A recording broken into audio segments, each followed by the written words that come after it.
Isaiah stated in the Tanakh, "Your silver is fake and your wine is watered down." Isaiah 1:22.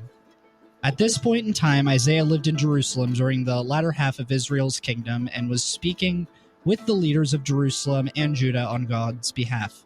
He was warning the leaders of their corruption and that this corruption was against God's commandments and would have dire consequences.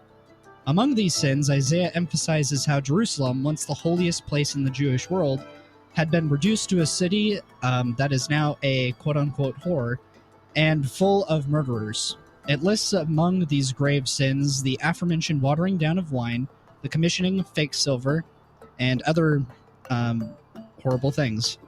This is an ancient sign that watering down and corrupting money has been seen as a religiously unrighteous act.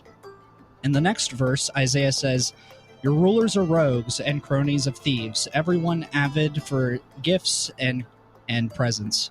This implies that the ruling class had been using the system of watering down the money and the wealth as a means of enriching themselves and their cronies. This injustice implies that there was a time in which the Judean Empire was operating off of a more holy basis, relatively speaking. It used to be an empire in which sound money reigned supreme. This system kept the corruption and greed of the leaders at bay.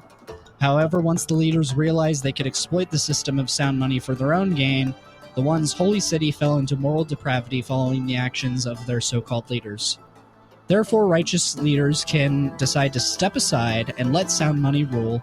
However, most so-called leaders decide to corrupt sound money and lead themselves and their people down the path of destruction. This is by far not the only example of this happening. In fact, the term sound money likely came from ancient Rome, where small, pure silver coins were standard in everyday commerce. As the empire sought to expand itself and uphold its vast welfare system, Rome began a system of debasement. This process ultimately cut the silver content of their coins from pure silver to only 5% silver.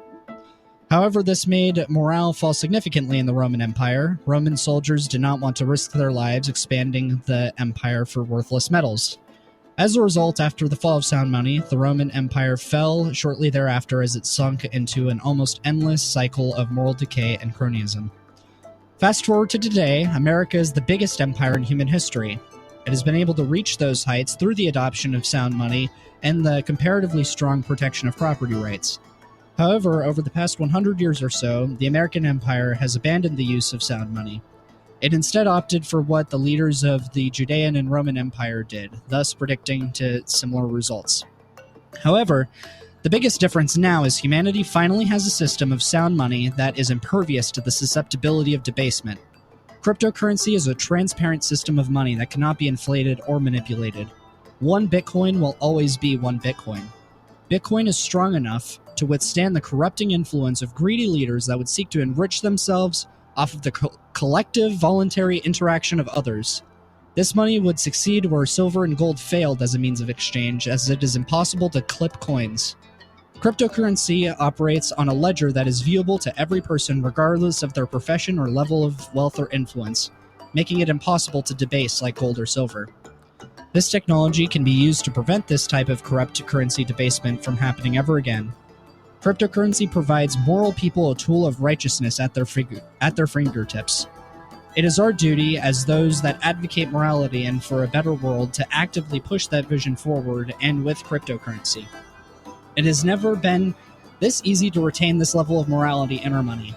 As we say in Judaism, aleinu, or it is on us, to use this righteous system of money so that we do not repeat the mistakes of Rome or Judea again. I encourage everyone to use crypto in their daily lives and divest their lifeblood from this immoral system.